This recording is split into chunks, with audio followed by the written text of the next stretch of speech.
Wendy Kopp, born and raised in Texas, a Princeton University graduate. Her senior thesis there inspired her to found Teach for America, which she led for 24 years before founding Teach for All to impact students around the world. Teach for All's network of 15,000 teachers in 63 countries around the globe now reaches 1.3 million students, bringing education opportunities to children worldwide. Wendy Kopp is in the Changemakers spotlight. Wendy Kopp, thank you so much for being here. We're thrilled to be able to honor you as a CNBC Changemaker for the scale of your impact. 2024 marked your 35th year connecting teachers to marginalized students here in the U.S. and also all around the world. 15,000 Teach for All teachers collectively reached 1.3 million students. You have had such an amazing impact over the course of your career. Tell us about the decision to launch Teach for All after your history with Teach for America, which had its own set of impact. So, yeah, I had my head down. I was fully focused on our country and addressing the massive inequities in education in the U.S. And I wasn't thinking about the rest of the world at all. I was thinking about making Teach for America bigger and better. But there was something in the water in the rest of the world. And there was a particular year when we met 13 people from 13 different countries who were just determined that something similar needed to happen in their countries. And they were looking for help. And that's ultimately what led to the launch of Teach for All as a network of independent, locally led organizations, all pursuing this kind of common mission and purpose that Teach for America is still pursuing as well. So explain to us how Teach for All works, how you designed it so your teachers and the organizations on the ground could have the biggest impact possible.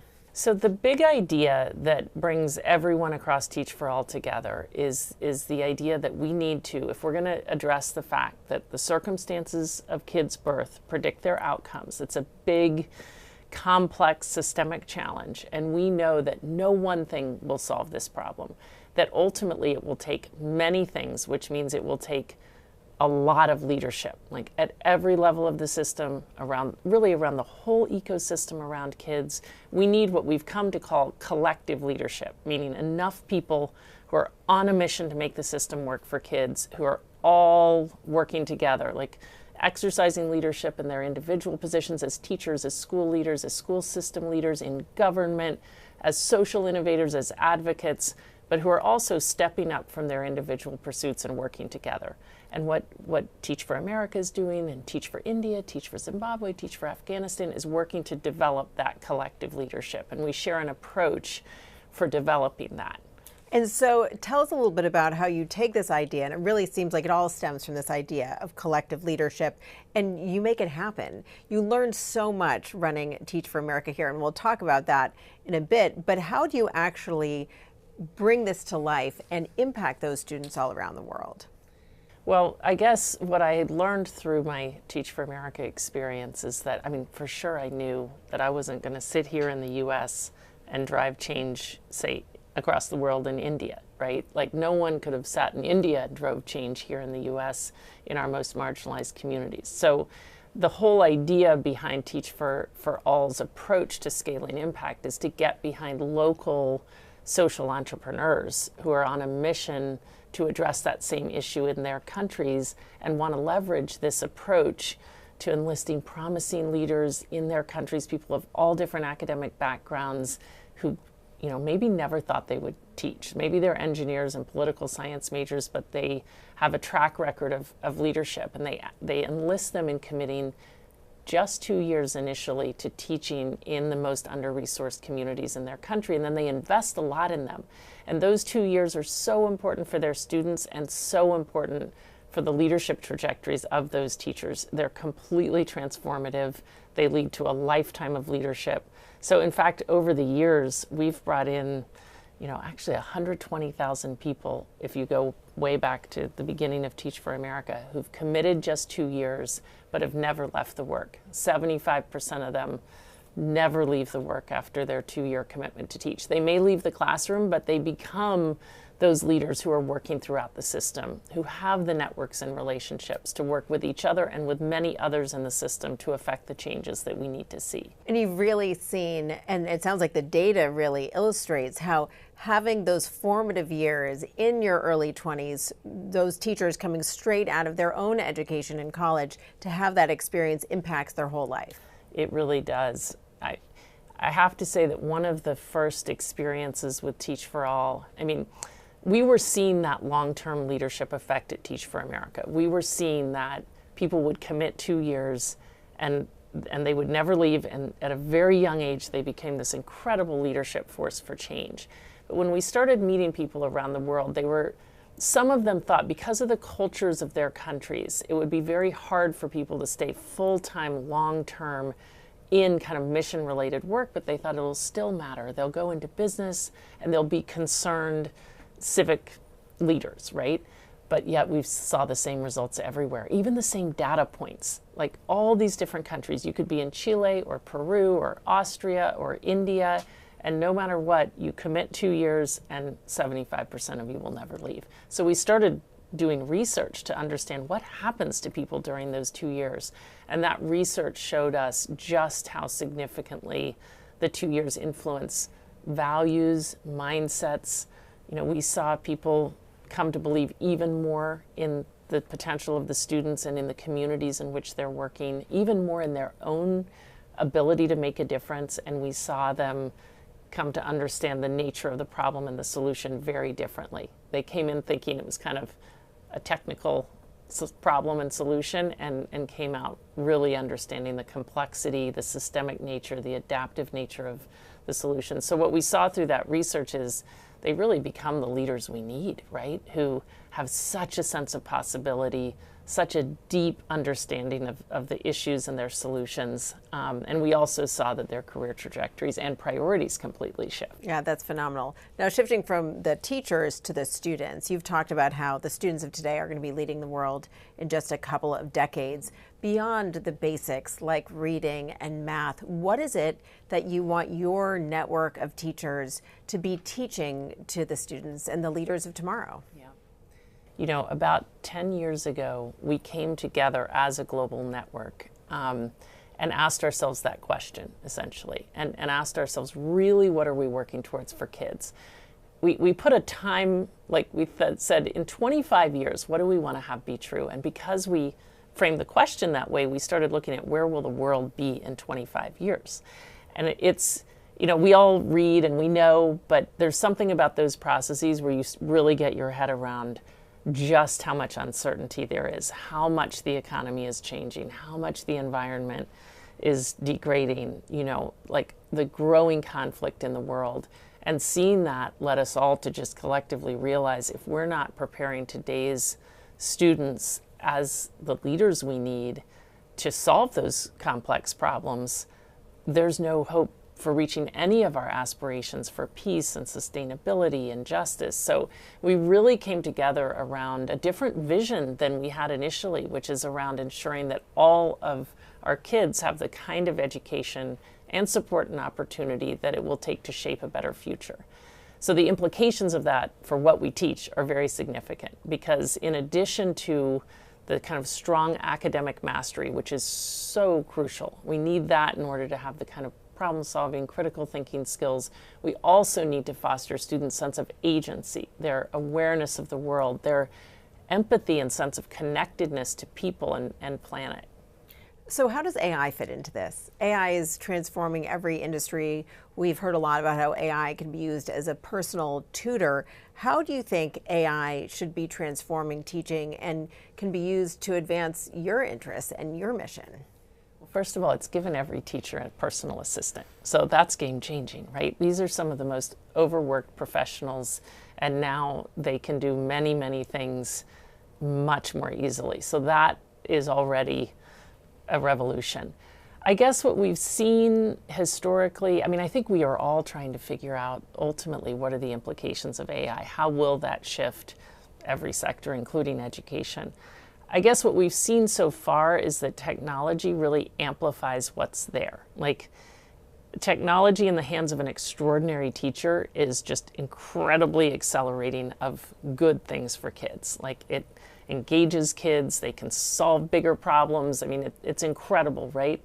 Technology in a school where there's no sense of purpose and where you don't have engaging teachers becomes the world's biggest distraction. And I have gone in whole schools and watched in every room where kids are just doing something completely different than what is supposed to be happening. So I think we need to be really careful about assuming that the technology will solve the problem, because everything we've seen tells us that if we want to have change in education, we want to have positive things happening for kids, we need to first think about the people in the puzzle and cultivate what we've come to call collective leadership, cultivate the teachers and the school leaders and the whole system to be on a mission to ensure that all kids learn and to get kids on that same mission. In that context, technology can be revolutionary. But only as a tool and a partner to the teachers effectively. Right now, we're in a moment in time where the administration has taken steps to dismantle the Department of Education, to pull back on USAID, which has initiatives or had initiatives to support education around the world. How are those moves by the Trump administration impacting your work? You know, I guess when I think about where we are in education, we are really in the midst of, this is very depressing, but a huge educational decline. I mean, educational outcomes on average in the developed countries, the OECD countries, have been declining since before COVID. And for something like 30 years plus, they've been declining in low and low to middle income countries. And it's not for lack of trying, right? Like, a lot of people are throwing a lot at the issue. But I think what we've learned is that focusing on the technical practices of education, the curriculum, the technology, the getting the buildings open, it's important. All those things are important, but not sufficient. We need to figure out how to foster the sense of purpose throughout a system so that all those things are done with intention. And that's really where we've been lacking. So we know that education can work, and we see whole classrooms, whole schools, whole communities that are making it happen for kids. And wherever we see that, you have people on a mission towards ensuring students thrive. But this was all to get back to the point that, like, where that's happening, people have decided our future depends on it. Like, our world, our country, our community. So I think, you know, I don't know if I want to get into this administration, but I think as a country, we need to ask ourselves, I mean, we're coming up against our 250th anniversary as a country, and many countries around the world are similarly reflecting, right? Like, and I think the countries that decide we're going to prioritize education in order to shape a different future are the ones that will build thriving education systems and that will contribute the most to our collective welfare ultimately. There's so much polarization right now. Do you think there is a way to bring people together around this mission? I really do. I think the question of what we want for our communities and what we want for our young people is such a unifying question. And I think we've seen it all over the world, because the first thing we do when we support a social entrepreneur who decides, I really want to bring this to Uzbekistan, where I'm about to visit, the first step is to bring people together in communities, families, students, parents, teachers, educators, employers, the civic leaders in a community, and say, what is it that we want to have be true for our community, for our country?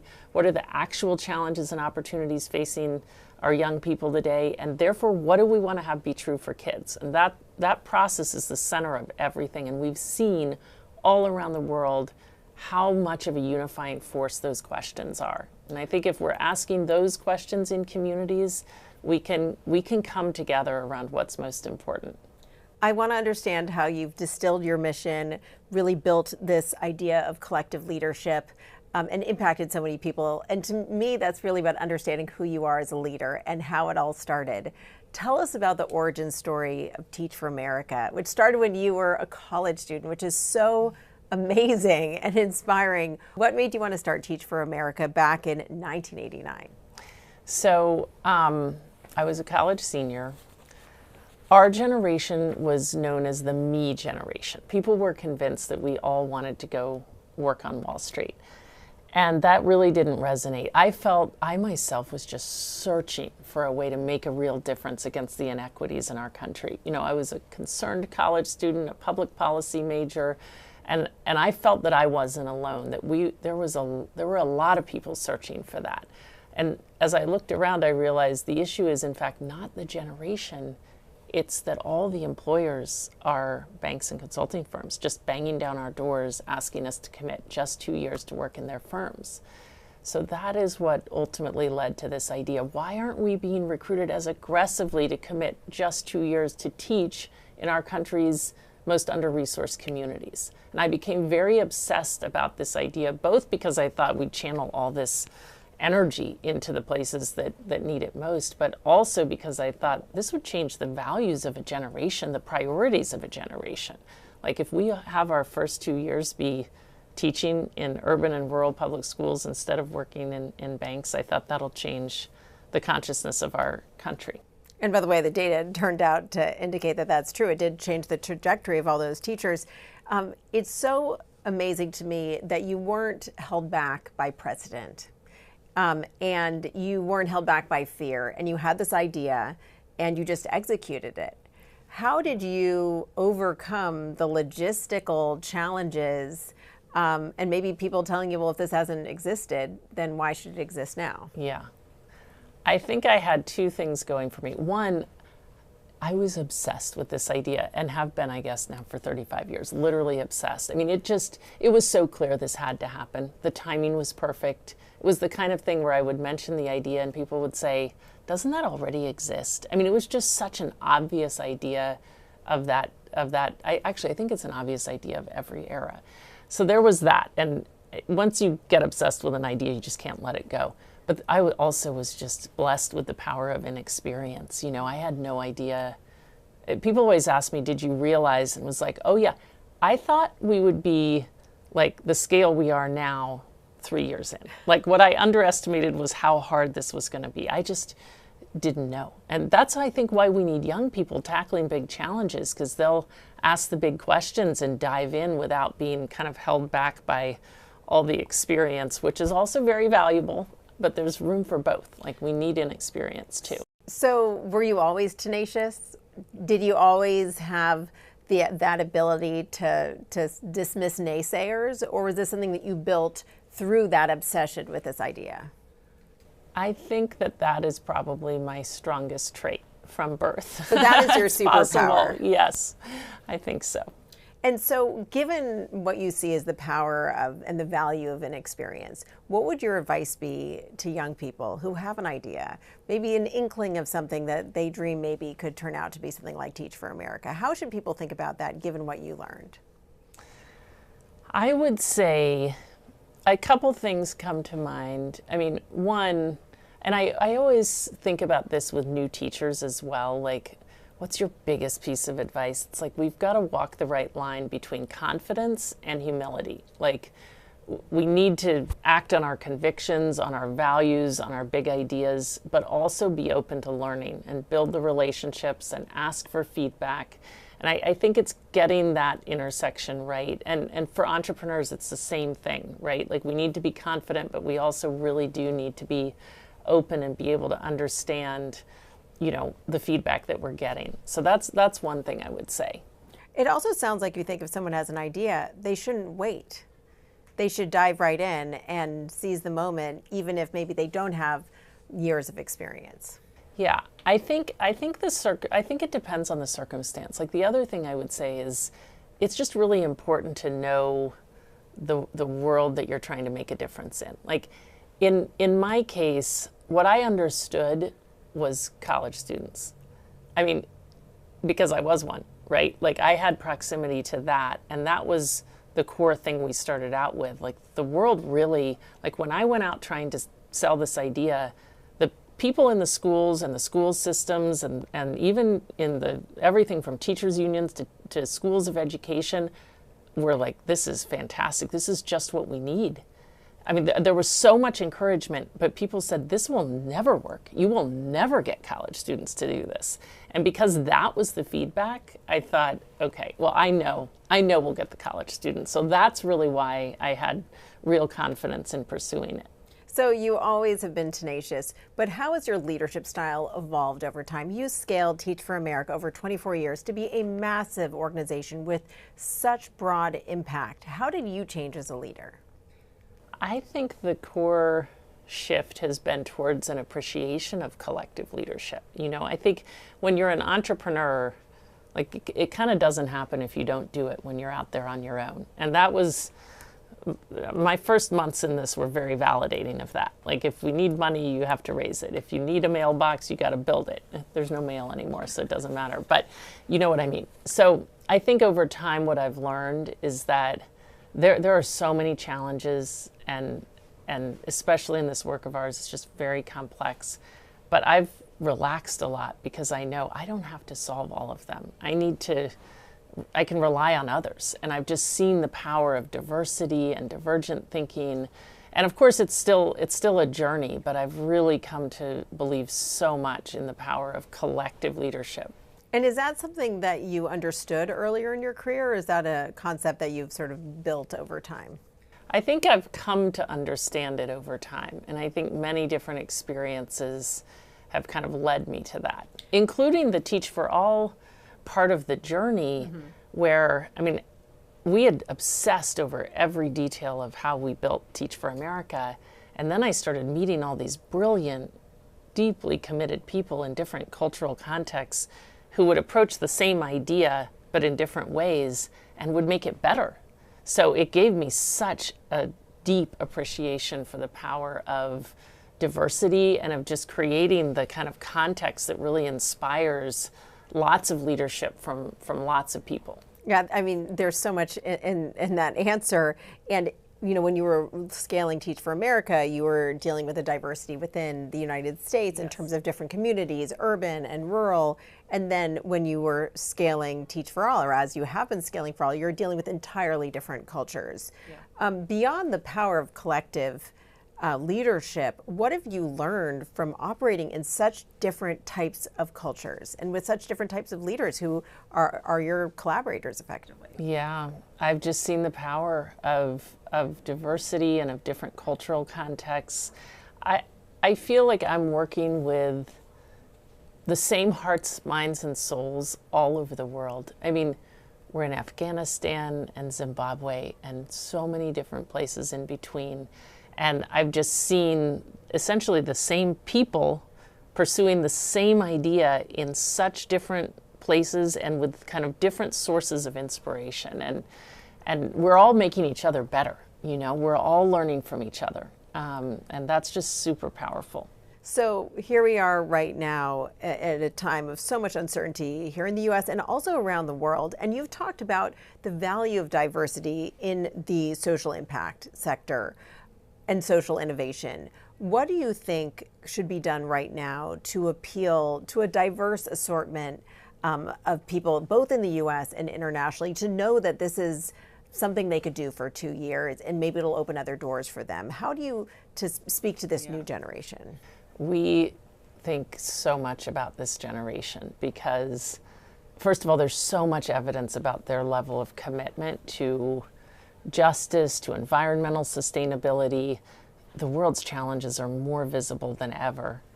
And we're trying to figure out how to make sure that people realize that as much as we need them advocating and on social media, you know, again, advocating for change, we also need their full-time energy kind of in the arena of these challenges, going through the learning curve of really, like, what does it take to change the system? Like, our most valuable asset and this generation's most valuable asset is their time and energy. And we need many more people to put that time and energy in proximity to the world's biggest challenges and to be part of these collective movements to actually solve them, which takes policy and advocacy and a whole lot of boots on the ground, taking on all the different dimensions of those issues. Yeah, and I mean, when I look back at the fact that you founded Teach for America with $2.5 million in seed funding, you bootstrapped. How would you advise people who have ideas for social entrepreneurship, something that's going to have a positive impact? Should people think about raising money, or should they just focus on getting it started on their own? I think it depends really on, I mean, every idea is different and has kind of a different constituency and maybe a different way to start.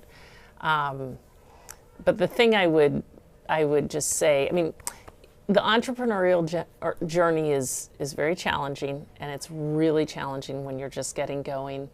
And I know my experience, and I just kept telling myself, like, I can get 98 no's as long as I get 2 yeses, or really 1 yes, right? Because that one person then connects you to the next person. So I think that's the nature of many journeys. It certainly was for mine. I mean, we got $25,000 in a seed grant, and then we didn't have email, right? So I'm sending typewritten letters and following them up and trying to get meetings. And it was literally that ratio, 98 no, 2 yeses. And I'd go to those 2 meetings, and that would lead to a few more meetings. And ultimately, in the first year, we raised $2.5 million after much stress and much ordeal. But it just takes continuing to put one foot in front of the other and a lot of perseverance. Perseverance, persistence. Before we wrap up, I want to make sure I get some of your life lessons and sort of life hacks. I mean, you've traveled the world for work. You have 4 children. You managed to keep on innovating and evolving as a leader and expanding your organization. How did you avoid burnout? How do you avoid burnout?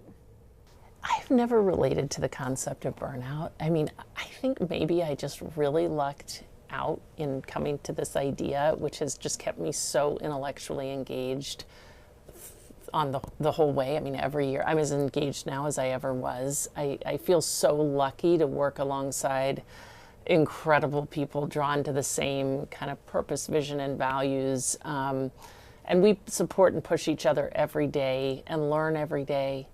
I think the global part of the journey was really significant in kind of exposing me to a lot more that was possible than I probably realized, because you can start you get into your own bubble, I think. And it helped me get out of that bubble and like really amped up the kind of learning curve. I couldn't do it without my kids and family. Like, it's like forced relaxation, right? And stress all combined in one. And forced balance, like have a lot going on with the 4 kids and the job. So I don't know, I haven't struggled with burnout. I should have asked you the question in the affirmative, which is, how do you stay energized and focused and keep evolving? That's a better way to phrase it in a positive. You mentioned the kids force the balance. Did having your kids change the way you approached your work? Well, it certainly changed my habits, It forced a lot of discipline, let's just say. And it led me to start working really early in the morning before they were up, instead of late at night, by which I would be exhausted after putting kids to bed. I think in terms of it, I think it does, of course, like every day you're thinking, even now. I mean, it's now that my kids are college age, in that zone, it's led me to so many thoughts about really how to get the next generation to commit to this, because we need every generation committed to being in this arena. So yeah, absolutely. I learned so much from my kids.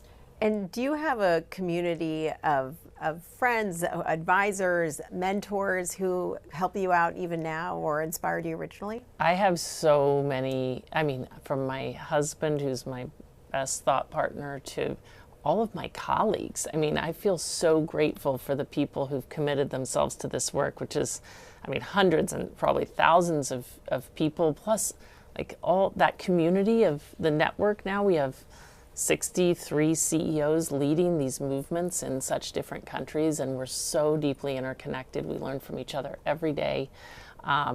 So it's so many people in the work, and our supporters and the donors without whom we would not be here, and who push in such helpful ways and ask such thoughtful questions. So it's really like, I think, the community in this work with us that I've learned the most from. And do you have any life hacks beyond waking up early in the morning to get work done? Any tricks that you found that make you more productive or able to stay more focused? I've got one that I'm sure I tell everyone this. It'll probably get cut because it seems impossible. But I figured out jet lag. You have figured out jet lag? I swear to you, Tell I me, have. Please. Okay. I used to have such severe jet lag when I would go from east to west, like back home. And I heard from someone the trick is you don't eat on the plane, and when you land, you go on a run before you eat anything. And for many, many years I didn't do it, and I finally just resorted to it, and I've not had jet lag since. Wow. It is and a you miracle. Travel all over the world. I travel Zimbabwe, so much. Afghanistan. I mean, I travel so much, and it really has solved my problem. Wow. And are you a runner otherwise? I am. That's my other hack, like every day, pretty much. Almost every, every day. So running, avoiding jet lag, early mornings.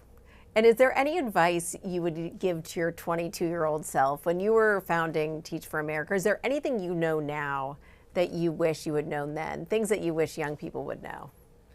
I would probably be mortified if I met my 22-year-old self. I needed a lot of help. And I think I don't even recognize all the ways that I've learned how to handle this role, I don't know, be generous with ourselves, take the time and space to take, we need to take care of ourselves. We need to be strong in order to be strong for others, and recognize that we don't need to solve all the problems ourselves, that the real trick is finding our allies and relying on them to bring different thoughts and perspectives.